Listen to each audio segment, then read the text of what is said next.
Bom dia, queridos. Paz seja convosco. Gostaria que você abrisse a palavra de Deus.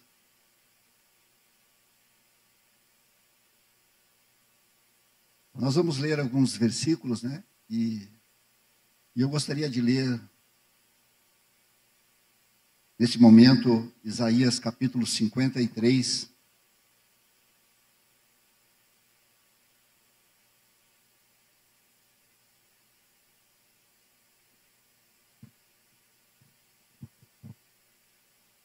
Apenas o versículo 7.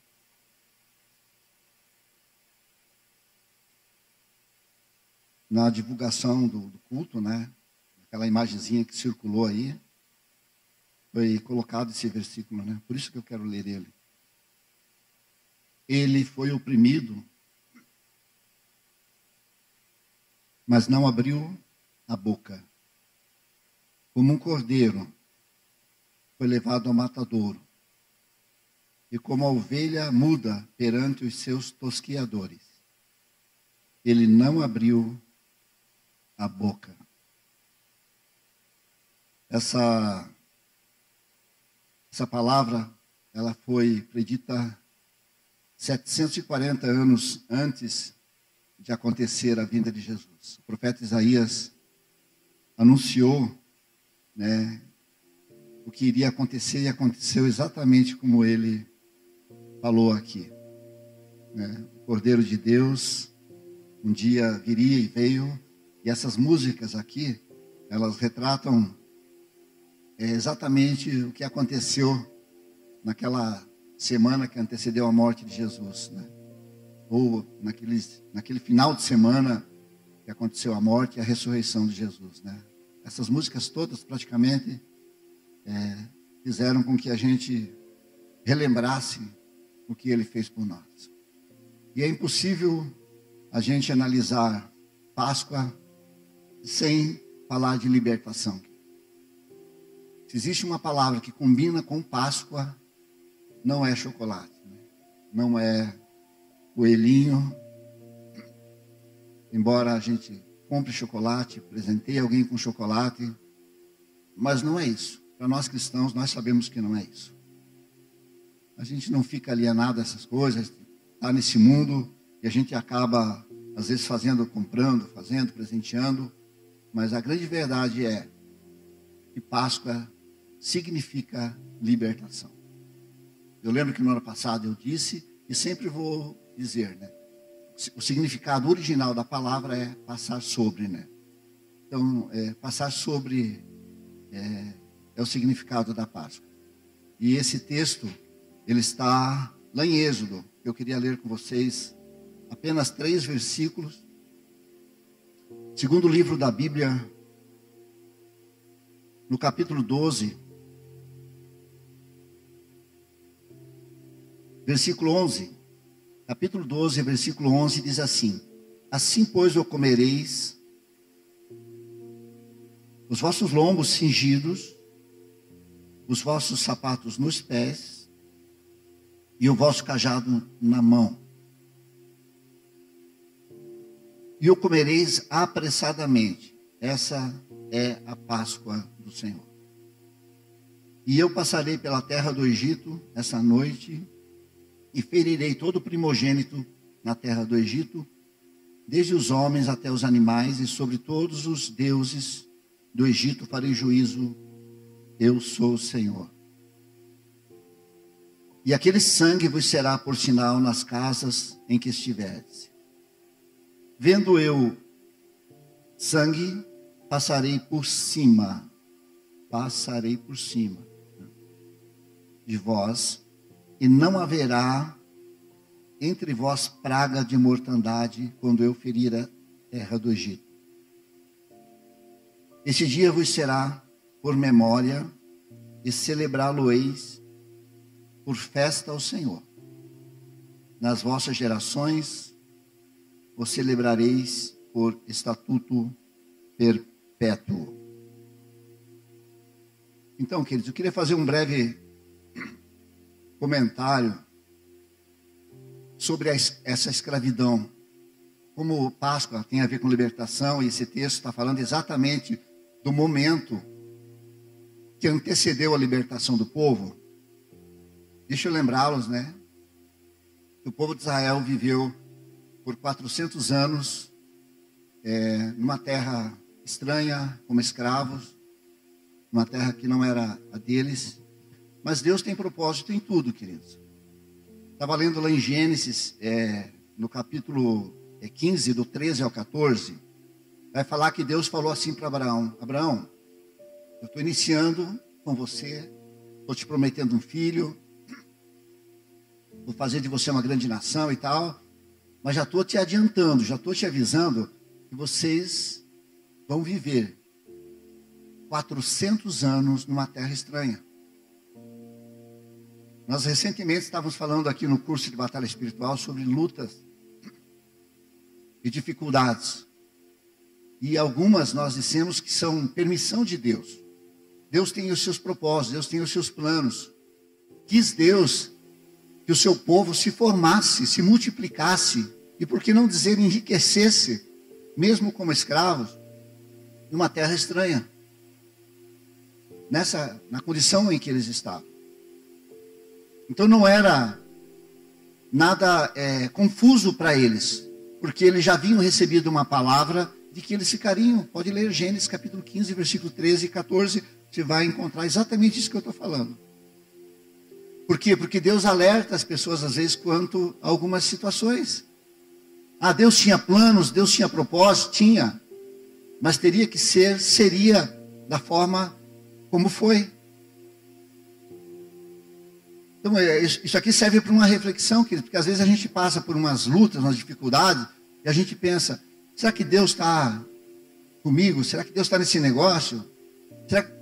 Será que isso aí parece não combinar com a minha vida cristã? Deus pode sim permitir que a gente viva situações, às vezes complexas, com um propósito. Não só para nos ver sofrer. Deus tinha um propósito, Deus tinha um plano e iria se cumprir após os 400 anos. Deus iria tirar esse povo de lá. Deus iria levar esse povo para uma terra que estava sendo preparada, né? Os amorreus que habitavam nessa terra para onde ia Israel estavam sendo julgados, tirados por Deus de lá. Enfim, a terra estava sendo preparada e ficaria preparada após os 400 anos. Essa é mais ou menos a história. Então, o que a gente tem aqui, queridos, é que o sofrimento não é para sempre. Nem a alegria é para sempre, né? Nada dura para sempre, exceto a palavra de Deus. Então, se você chora hoje, se você tem dificuldade hoje, se você se sente oprimido hoje, nós falamos muito sobre opressão esses dias, né? Essa semana passada. Se você se sente oprimido, entenda que nada é para sempre.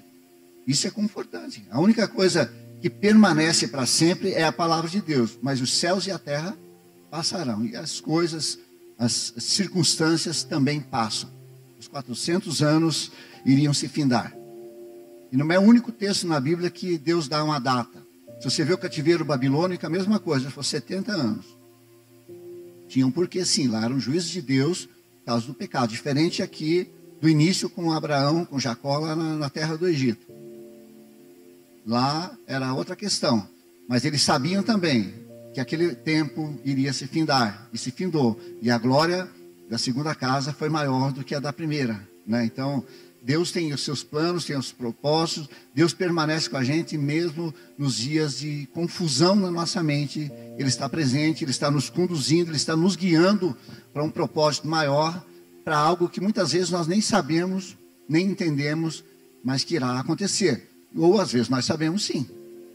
Às vezes a gente suporta uma aflição, a gente suporta um sofrimento porque a gente sabe o que vai acontecer lá na frente. Eu costumo pensar em relação à morte de Jesus assim, lá no Getsemane, eu acho, sei lá, vamos imaginar quinta-feira, né? No Getsemane, que ele suou sangue, que ele chorou, que ele falou para o Pai: Pai, se for possível, passa de mim esse cálice. Mas não seja feita a minha, mas a sua vontade. Eu creio que ali, queridos, Jesus, sendo também Deus, ali, ele conseguiu ver lá na frente, ele conseguiu enxergar eu e você.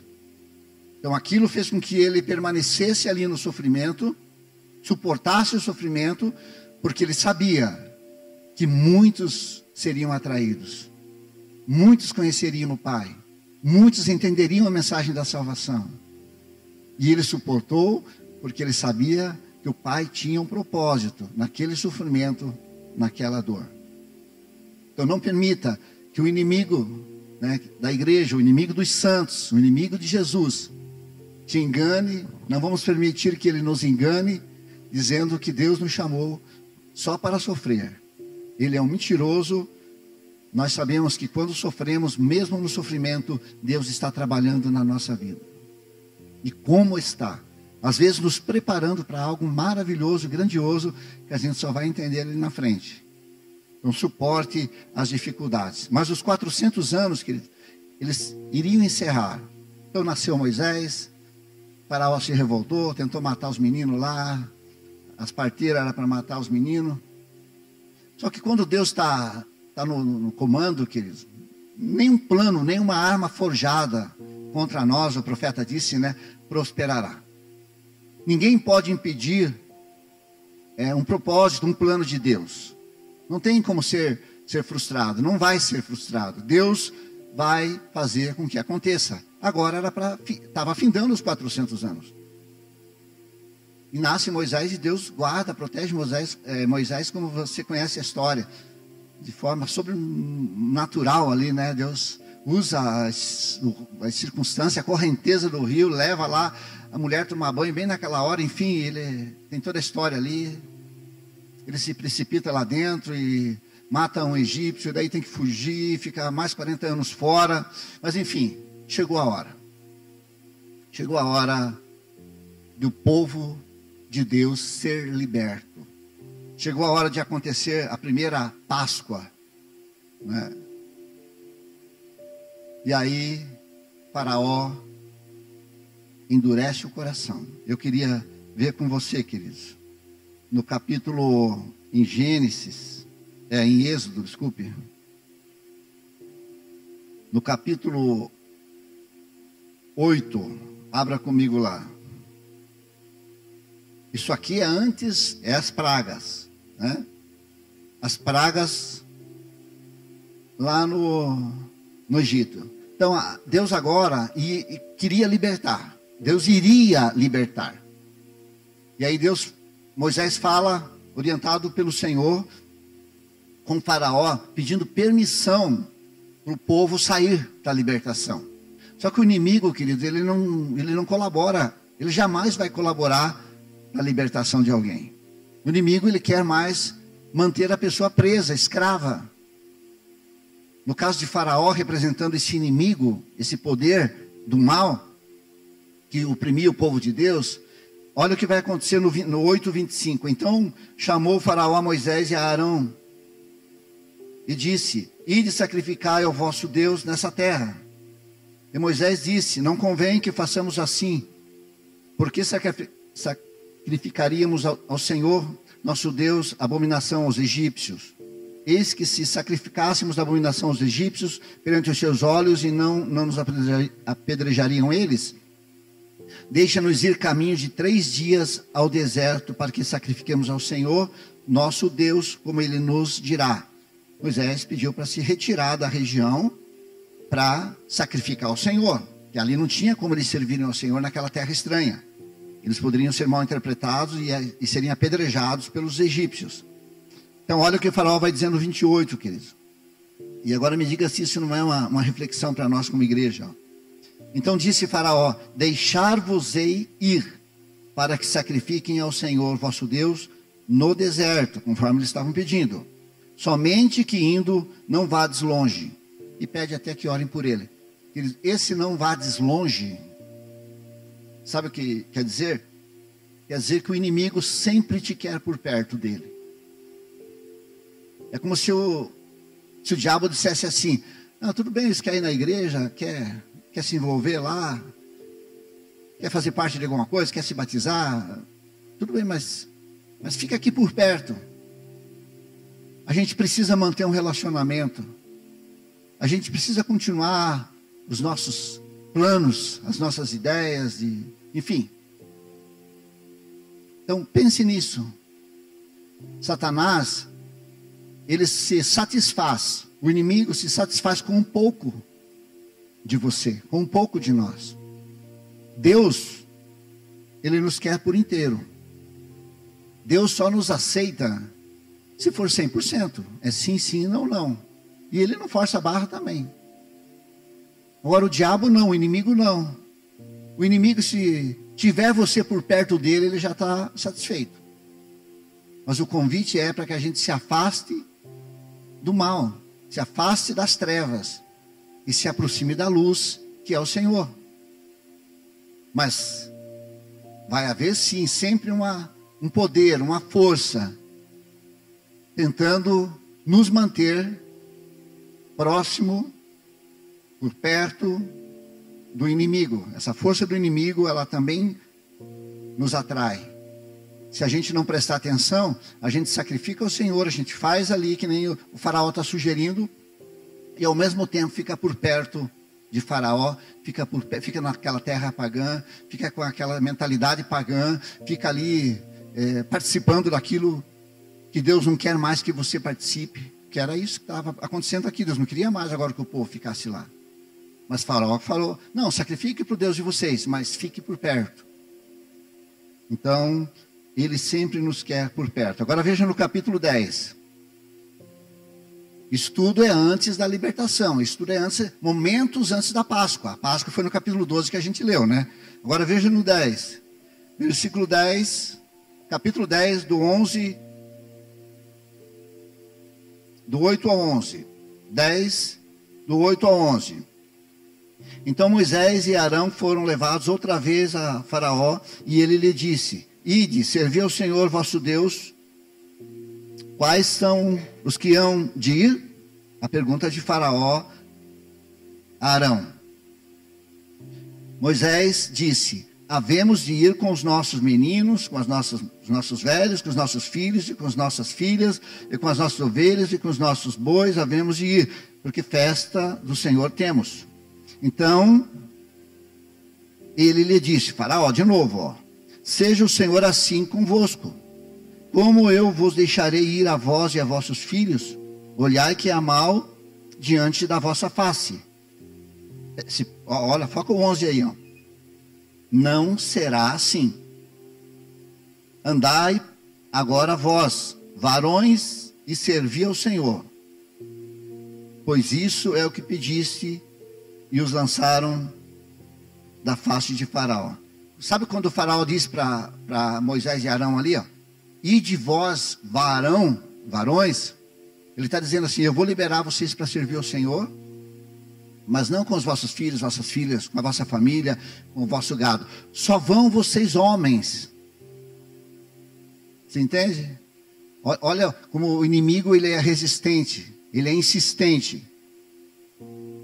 Lá ele falou para não ir longe, né? Não, Moisés falou, não tem como. Aqui não dá, aqui perto não dá, tem que ser longe. E longe o Faraó não queria. Agora eles estão negociando para sair, para oferecer sacrifício ao Senhor, para sair de lá. Agora Faraó diz, não, tudo bem, vão servir ao Senhor, mas sem as crianças. Em outras palavras, queridos, ele quer a nossa família. O diabo sabe que se ele tiver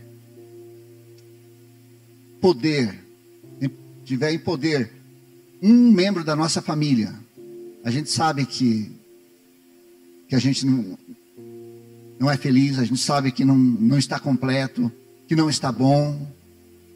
Então, se ele segura alguém, se ele fica com alguém da família, a gente pode até servir ao Senhor, e muitos servem ao Senhor assim.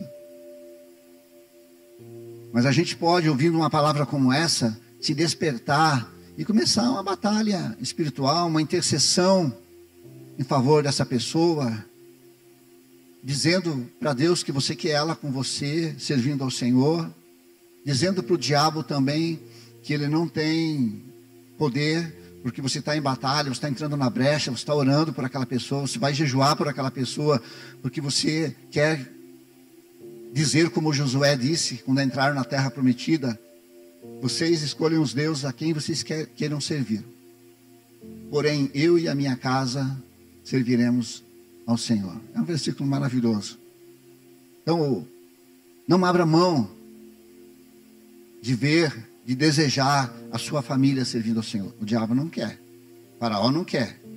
Ele vai até dizer: sirvam ao Senhor, se envolvam com essas coisas, ofereçam, mas sempre retendo alguma coisa, sempre segurando alguma coisa, para você comer na mão dele, para você não ter toda aquela liberdade com Deus, porque imagine, quantas pessoas não servem a Deus hoje constrangidas, né? Nossa, eu estou num ambiente como esse, eu sirvo a Deus, eu canto, me emociono com as músicas, mas ao mesmo tempo o diabo faz com que a pessoa lembre de algo. Mas tem área da sua vida que está na minha mão. E a pessoa às vezes fica tão constrangida, que às vezes num domingo de ceia ela diz assim: nossa, às vezes está até chorando com a presença de Deus ali dentro, mas ela diz: mas eu não posso tomar ceia, né? Então, não abra mão de se afastar do mal. Lute por isso. Faça como Arão, como Moisés estão fazendo aqui. Tem que sair de lá. É para sair de lá. E chegou a hora de sair de lá. Chega uma hora na nossa vida que é Deus dizendo: acabou, chegou, põe um ponto final. Os 400 anos acabaram, né? Agora é hora de libertação. Agora nós vamos comemorar a Páscoa e vocês vão ser tirados daqui. Veja no capítulo 10 ainda. Então, primeiro lá é ficar perto. Segundo, ele quer a família. Em terceiro, 10 do 24 e 26. Olha o que diz.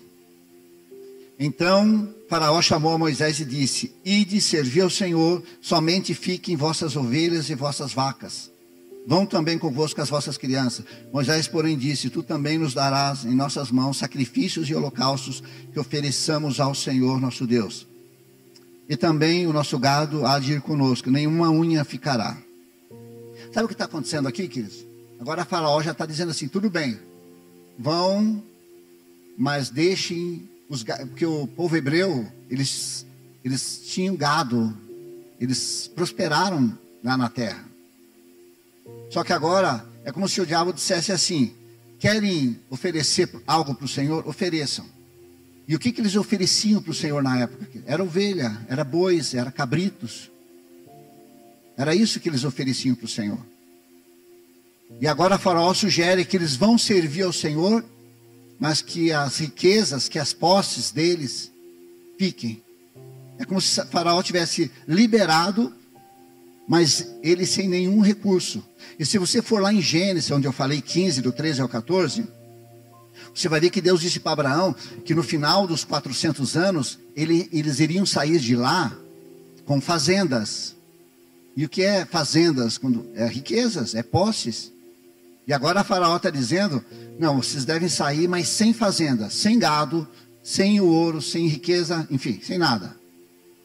Aí Moisés fala: não, nós vamos sair com as nossas famílias, nós vamos para longe e nós vamos levar o gado, sim. E ele usa a palavra unha: nenhuma unha ficará, né? Nada vai ficar. E sabe o que acontece aqui, querido? A Bíblia vai dizer que Faraó não aceita e que Deus endurece o coração de Faraó. Até aqui Faraó endurecia o coração como humano, como uma autoridade, usando o seu poder. Não, eu não quero, vocês não saem, pronto, são escravos, vão permanecer, tiver do jeito que eu quero. Só que agora, daqui para frente, queridos, é Deus quem endurece o coração. A Bíblia não fala isso, mas eu chego até a pensar que Deus deu 10 oportunidades para Faraó, né? Ser poupado de tudo que ele sofreu, de tudo que eles sofreram como nação, como exército. Porque se lá na primeira praga eles tivessem dito: tá bom, a gente já sofreu demais aqui, estão liberados, vão embora, valeu, quanto durou, tchau. Não, ele endurecia o coração. Agora aqui na 10ª, é Deus quem, daqui para frente, é Deus quem vai endurecer o coração de Faraó.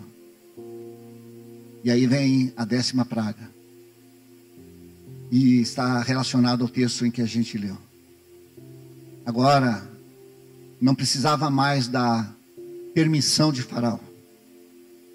Até então, Deus estava contando com a permissão de Faraó. Daqui para frente, não vai precisar mais da permissão de Faraó. Deus agora dá uma estratégia, que é a estratégia da Páscoa. Deus fala: matem um cordeiro, um cabrito por família. Tem que comer tudo, tem que ser assado, não pode ser cru, não pode ser cozido. Se a família for pequena, junta com a família do lado, com o vizinho. Vejam se pessoas comem bastante. É bem isso que vai dizer o texto ali, né?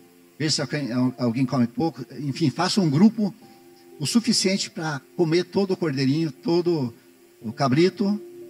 O sangue desse animal vocês devem colocar na porta da casa de vocês, nos umbrais. Comam pão sem fermento, só farinha e água. O fermento simboliza o pecado, né? E agora em diante eles não iriam mais ter essa relação com o pecado, com essa nação que pecava, com aquele ambiente onde eles viveram por todo esse tempo. E com ervas amargas, né, que simbolizava os 400 anos ali de sofrimento, de amargura, que enfim, que agora estava findando. E era para fazer de acordo com essa orientação. Não podia sobrar nada, o que sobrasse tinha que ser queimado antes do amanhecer, e que meia-noite, né, ia passar lá o anjo da morte e iria matar todo o primogênito no Egito.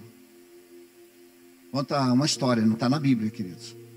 Você pode buscar lá que você vai encontrar ela. De uma menina que dormiu, sabendo do que Deus tinha dito, né? Ela dormiu e quando ela acordou, era um pouco antes da meia-noite.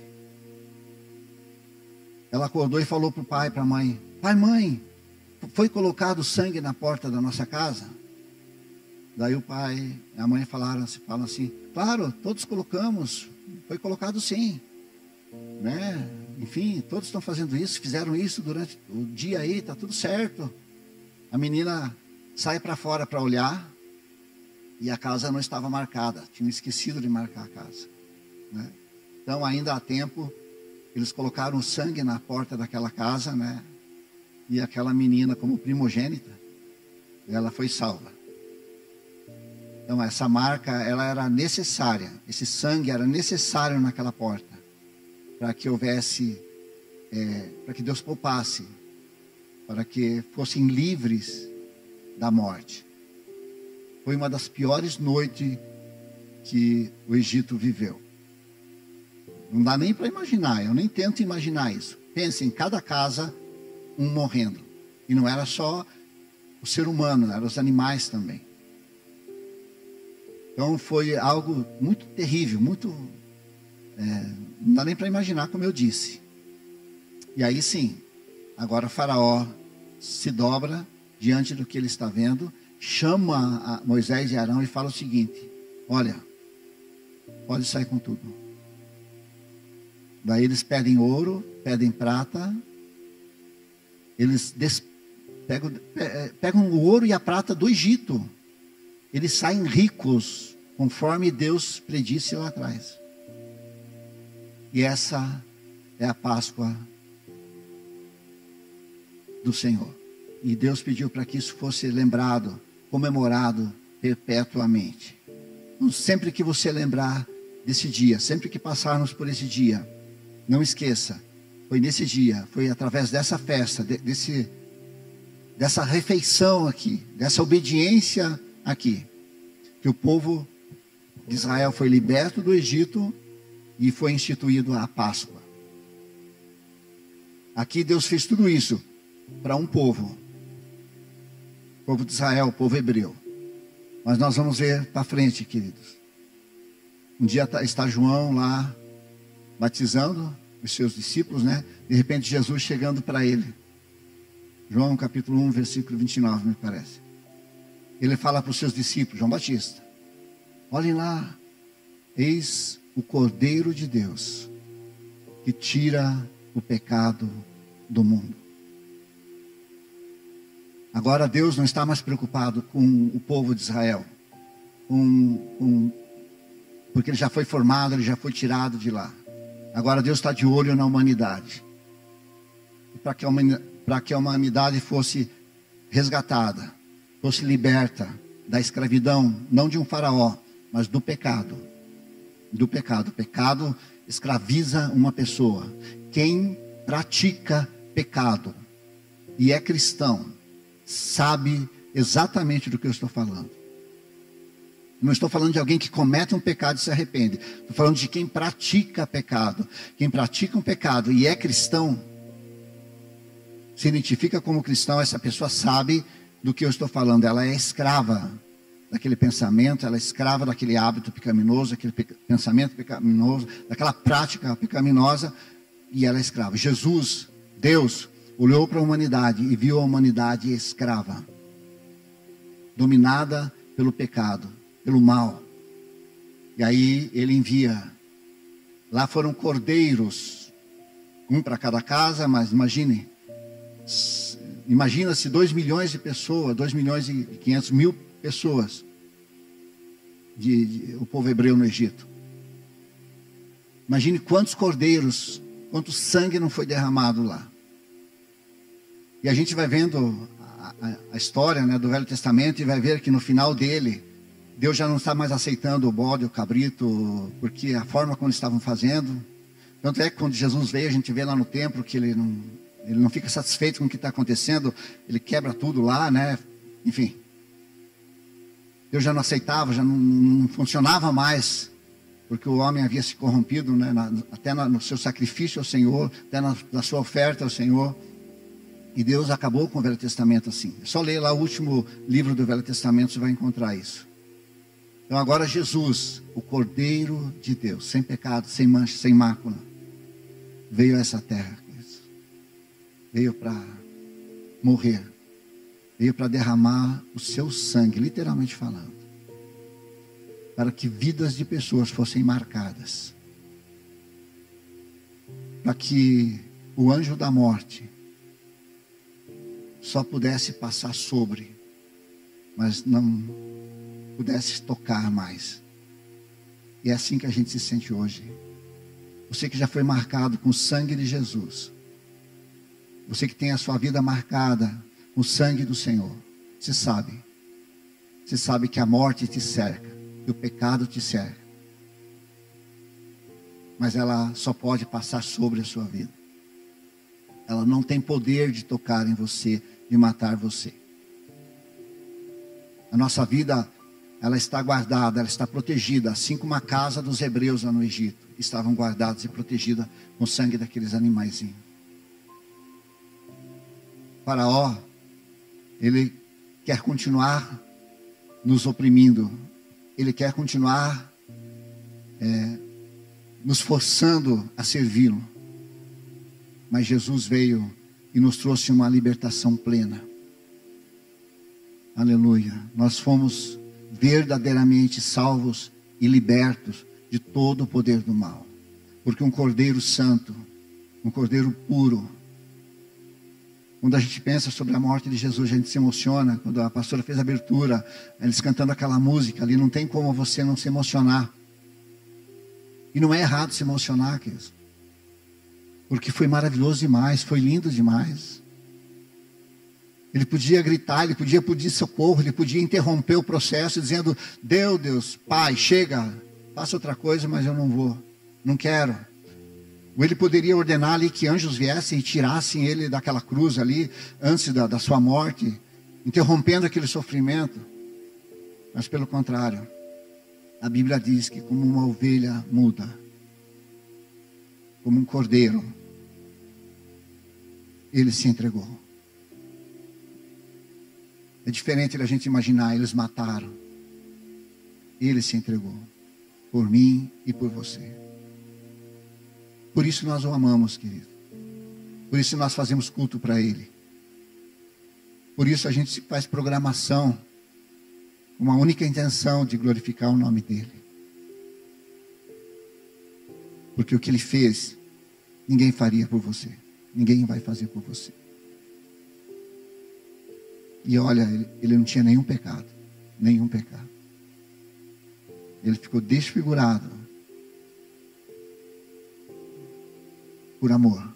Por amor, ele se entregou. E venceu. Como foi cantado aqui nessa manhã. Eu queria deixar... A Bíblia fala no versículo, está lá em 1 João, capítulo 1, versículo 7. Mas se andarmos na luz, como Ele na luz está, e temos comunhão uns com os outros. Olha a importância da comunhão, cara. Andar na luz, ter comunhão uns com os outros. O sangue de Jesus, do seu Filho, nos purifica de todo o pecado. O diabo insiste, Faraó insiste, às vezes diz, não, eu ainda tenho domínio sobre a tua vida. Eu ainda tenho áreas da sua vida na minha mão. Mas você pode bater o seu pé diante dessa força do mal, diante desse Faraó que simboliza as trevas. E dizer, eu tenho andado na luz, eu estou na luz. Jesus habita em mim. Eu tenho comunhão com a igreja do Senhor, com os meus irmãos. E o sangue de Jesus me purificou, me purifica de todo o pecado. Por que a gente tem que falar isso? Porque nós não estamos isentos de pecar, de errar. E sempre a gente vai ter que estar dizendo isso. O sangue dele me limpa, o sangue dele me purifica. A palavra dele me lava, me deixa limpo. Ele me justifica, ele me santifica. Ele está na minha frente. Quando Deus olha para mim, ele não vê eu, ele vê Jesus na minha vida. E Jesus é puro. Jesus é limpo. Vamos aproveitar essa grande dádiva, esse presente maravilhoso que Deus nos deu, que é Jesus. Queria pedir para o Ministério de Louvor vir aqui. Nós vamos finalizar esse momento. E essa mensagem é a que você vai levar. Um dia iniciou-se a Páscoa para libertar uma nação, um povo. Depois, Deus teve um plano, uma ideia de resgatar toda a humanidade. E um cordeiro foi morto. Da mesma forma que cordeiros foram mortos para que uma nação saísse de uma terra pagã. Da mesma forma, Deus, para salvar a humanidade, enviou o seu único filho, que é conhecido também como o Cordeiro de Deus, que veio para tirar o pecado do mundo. Que mensagem maravilhosa. Não é outra mensagem que a humanidade precisa. Essa é a mensagem que todo indivíduo precisa. E eu queria finalizar, queridos, mais uma vez, exaltando, glorificando ao Senhor pela sua ressurreição. Queria que você se colocasse em pé um instante. Se alguém... deixa eu dizer algo. Eu só acrescentei uma parte aqui, eu copiei, Fala assim, ele morreu como um cordeiro, ressuscitou como um leão. Daí eu acrescentei, e voltará como um rei.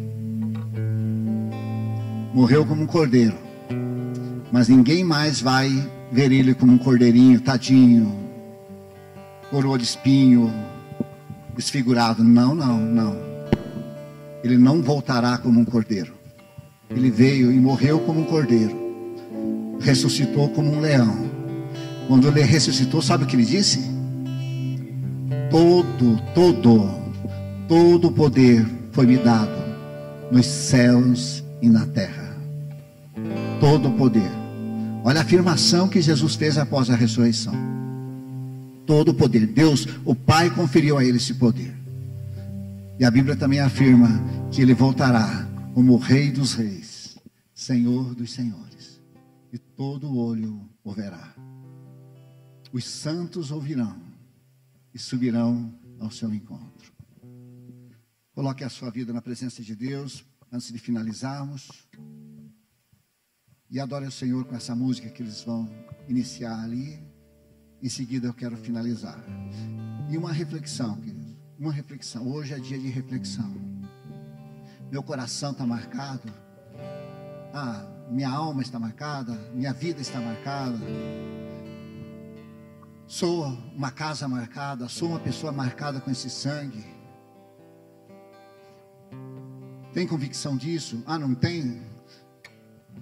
Nossa, nós estamos convictos da presença do Senhor aqui, queridos, como Salvador nessa manhã, como ressurreto nessa manhã. Então, acerta com o Senhor, entrega a sua vida para o Senhor, pede para o Senhor marcar a sua vida, marcar a sua vida. Você seja uma dessas pessoas marcadas nesse mundo de pecado. Que a glória do Senhor resplandeça através da sua vida nesse mundo de pecado, nesse mundo que está perdido. Vamos ser e podemos ser luz, podemos ser sal. Aleluia, a presença, a glória do Senhor pode ser manifesta nesse mundo através da nossa vida. Seja uma pessoa marcada, aceite esse sangue como suficiente para te purificar, para te limpar. Esse cordeiro não morreu por algumas pessoas, esse cordeiro não morreu por Israel, esse cordeiro morreu pela humanidade.